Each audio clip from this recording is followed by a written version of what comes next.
ప్రియమైన బసవేశ్వర గ్రామ ప్రజలకు తాళూరు సత్యనారాయణ పెదమాస్టర్ అని మీరు చక్కగా పిలుచుకుని తాళూరు సత్యనారాయణ చేసే విజ్ఞప్తి. ప్రియమిత్రులారా, మనం గ్రామదేవత ఉత్సవాలు మే 1, 2, 3 తేదీల్లో మనం చక్కగా చేసుకోవడానికి అన్ని అరేంజ్మెంట్స్ చేసుకున్నాం. చాలా ఆనందం. గ్రామదేవతను మనకి గోగులమ్మను మన గ్రామ రక్షణ బాధ్యత కోసం పరమాత్మ మనకి గ్రామదేవతను నియమించాడు. ఆ ఉత్సవాలు 12 ఏళ్ళ తర్వాత మళ్ళీ ఒకసారి చేసుకుంటున్నాం. ఇది మనందరికీ, మన గ్రామ ప్రజలందరికీ కూడా ఒక చక్కటి ఉత్సవం. ఈ ఉత్సవ సందర్భంలో మీకు ఒక చిన్న విజ్ఞప్తి. నా మాటను ఒక్కసారి 2-3 సార్లు ఆలోచించండి. మనకి భగవద్గీతలో ఉత్తర గీతలో ఏమని చెప్పారంటే, దేహో దేవాలయ ప్రోక్తో జీవో దేవ సనాతన త్యజేదజ్ఞాన నిర్మాల్యం సోహం భావేన పూజయతే. ఈ దేహం అనే దేవాలయాన్ని నేను నిర్మించి ఇచ్చాను. దానిలో నేను ఆత్మదేవుడిగా కొలువై ఉన్నాను అని పరమాత్మ నీలోనే నీ దేహం అనే దేవాలయాన్ని ఆయన స్వయంగా నిర్మించి ఆయనే కొలువై ఉండి నిన్ను సదా రక్షిస్తున్నాడు. నీ ఊపిరి ఆడడానికి, ఊపిరి ఆగిపోవడానికి ఆయనే కారకుడు. అన్నిటికీ ఆయనే మూలకారకుడు. నీలోనే ఉన్నాడు ఆ భగవంతుడు. ఆ భగవంతుడి ప్రతిరూపంగా మనం ఏం చేస్తున్నామంటే, కొంతమంది దేవుళ్లను, దేవతలను చిత్రపటాలుగా పెట్టి దేవాలయాలుగా మనం నిర్మించుకుని పెట్టుకున్నాం. వాటిని పూజించుకుంటున్నాం. మనకి ఈ సందర్భంలో చెప్పేది ఏమిటంటే, భగవానుడు ఏం చెప్తున్నాడంటే, ఆహారము బట్టి మనస్సు, మనస్సు బట్టి బుద్ధి, బుద్ధి బట్టి పని, పనిని బట్టి నువ్వు సన్మార్గుడువా దుర్మార్గుడువా అని నిర్ణయించబడుతుంది అని చెప్పారు. అన్నిటికంటే ముందు ఆహారాన్ని మార్చుకోవాల్సిన అవసరం ఉంది. ఆహారాన్ని సరైన ఆహారం తీసుకోవాలి. యుక్తాహార విహారస్య అని భగవద్గీతలో మనకి ఒక శ్లోకంలో చెప్తాడు.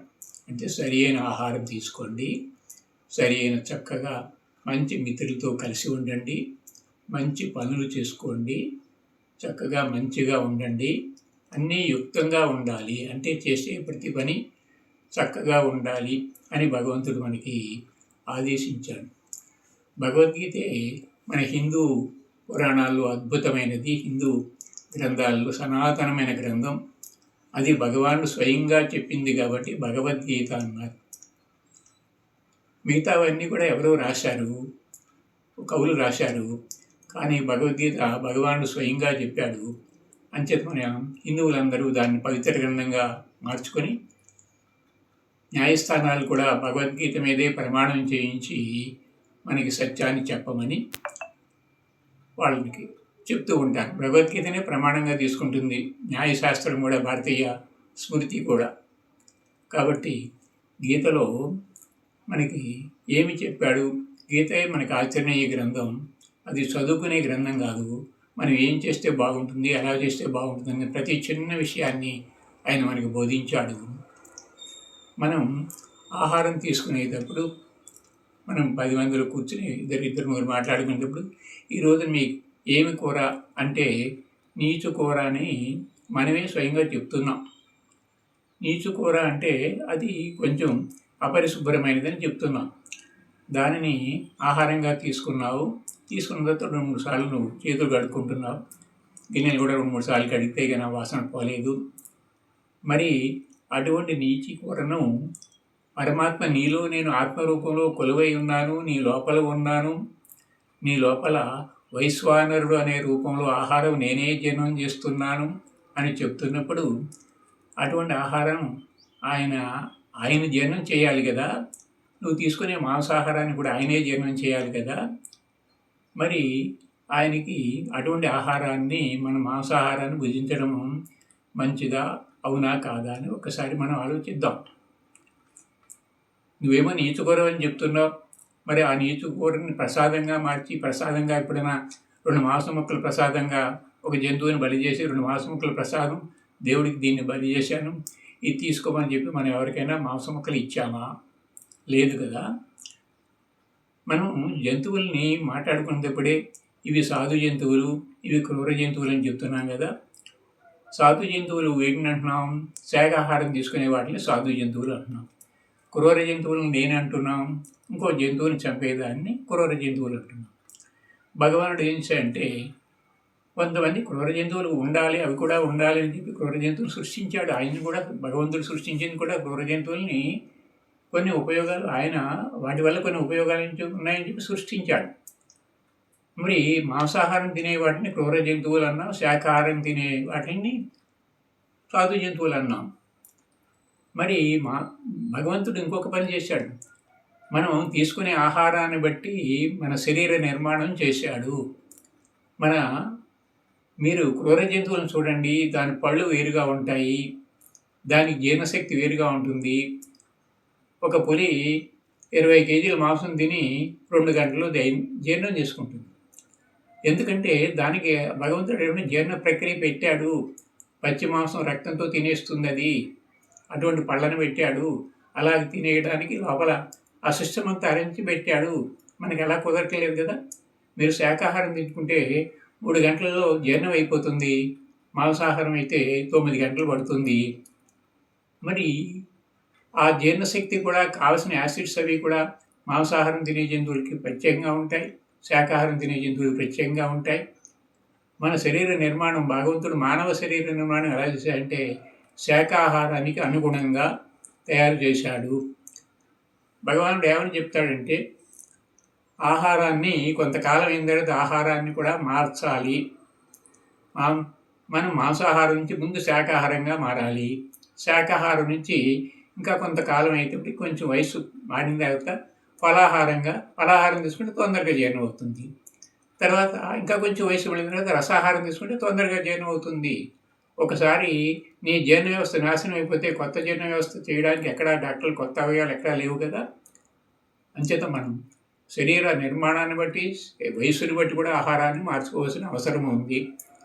చివరికి మన ఋషులు శ్వాసనే ఆహారంగా తీసుకుని కూడా బ్రతికారు. అంటే ధ్యానం చేస్తూ వాళ్ళు ఆహారాన్ని కూడా పూర్తిగా మానివేసి చక్కగా 100,000 సంవత్సరాలు హ్యాపీగా బ్రతికారు. వాళ్ళు ఎంతో జ్ఞానవంతులయ్యారు.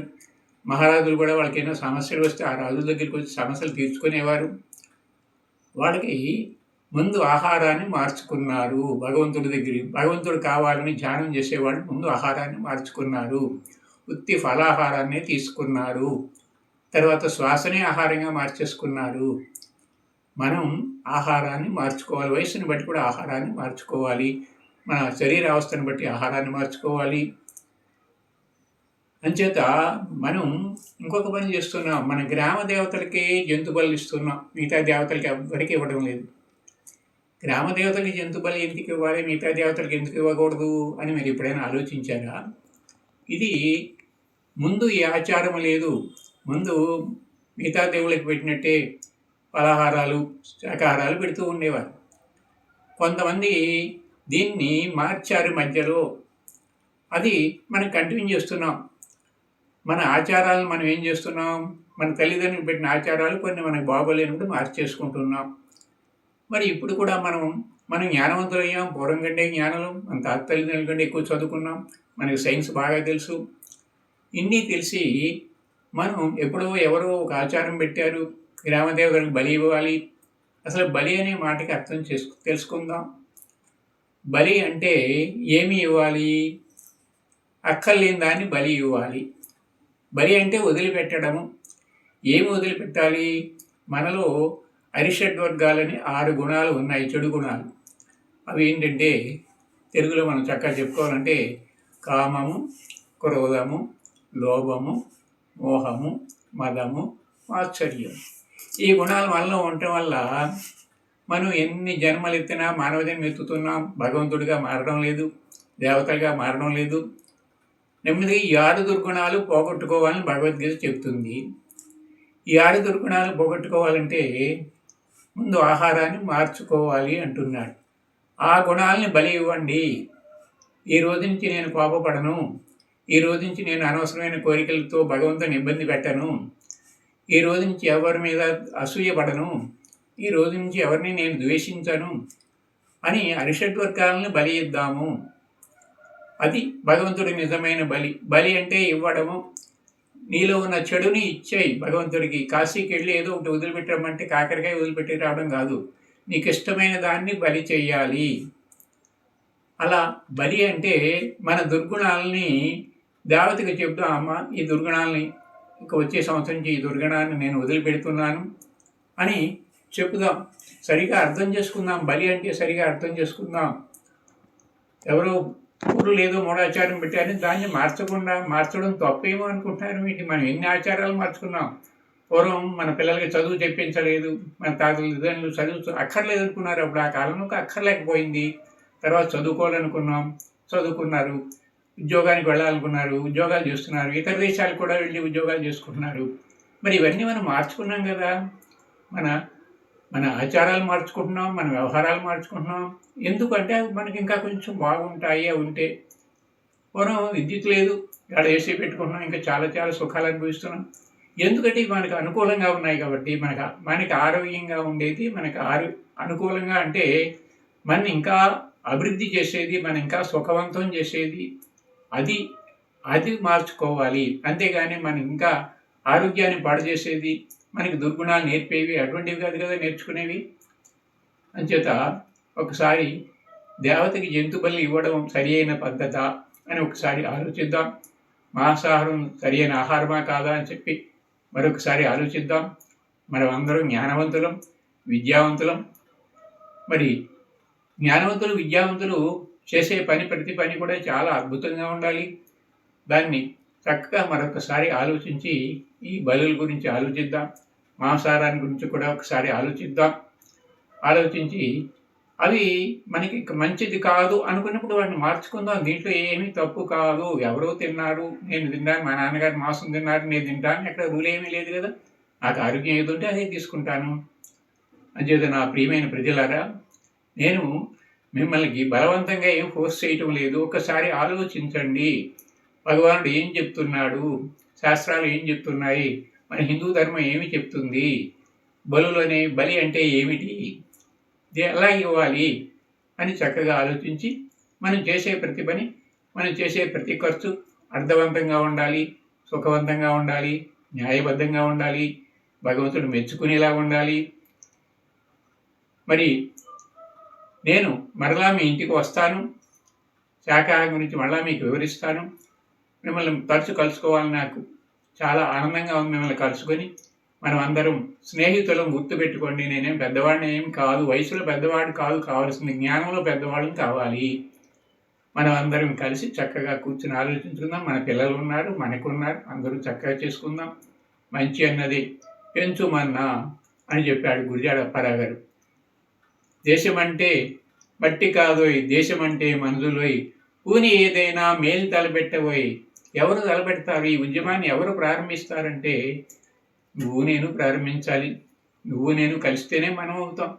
మనం చేస్తేనే పక్కవాడు ఓహో ఇది కూడా బాగుంది, మనం కూడా ఆచరిద్దామనిపిస్తుంది. శాకాహారం చాలా ఉత్తమమైన ఆహారం అని ప్రపంచం అంతా గుర్తించింది. ఇప్పుడు ప్రపంచ ప్రజలందరూ శాకాహారం వైపు మొగ్గుతున్నారు. మీరు కూడా ఒక్కసారి ఆలోచించండి. మీరు ఎంతో జ్ఞానవంతులు, మీరెంతో విద్యావంతులు. మరి నాకు తోచింది ఏదో నేను చెప్పాను. మనం అందరం కలిసి చక్కగా ఆలోచించి మనం అందరం ఒక మంచి మార్గంలో ప్రయాణిద్దాం. మన ఊరిని ఒక ఆదర్శవంత గ్రామంగా చేసుకుందాం. మనం అందరం కలిసి మన గ్రామంలో మూఢాచారాలు రూపుమాపుదాం. Okay friends.